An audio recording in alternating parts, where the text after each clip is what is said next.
Hello everyone, मी foodie चॅनलमध्ये तुमचं सगळ्यांचं वेलकम.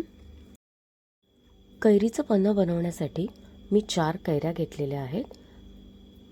ह्या 4 कैऱ्या स्वच्छ धुवून मी कुकरला 3 ते 4 शिट्या काढून घेतल्या आहेत. जास्त शिजवायच्या नाही आहेत.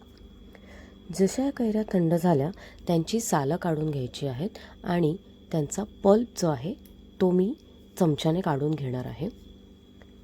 सगळ्या कैऱ्यांचा पल्प काढून झाला की त्यातला 1 वाटी पल्प मिक्सरच्या भांड्यामध्ये घ्यायचा आहे. त्याच्यामध्ये मी 1.5 वाटी साखर घातली आहे. हा पल्प मिक्सरला एकदा फिरवून घ्यायचा आहे. कैरीचा पल्प मिक्सरमधून वाटल्यानंतर मी एका कंटेनरमध्ये काढून घेतला आहे. इथे बघू शकता एकदम स्मूथ पेस्ट झाली आहे. कोणत्याही गुठळ्या राहिलेल्या नाही आहेत. आता या पल्पमध्ये चिमूटभर मीठ आणि अर्धा चमचा वेलची पावडर घालायची आहे.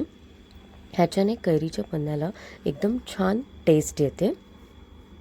या पेस्टमध्ये मी थंडगार पाणी ॲड केलेलं आहे आणि छान असं कैरीचं पन्हं घरच्या घरी तयार झालं आहे.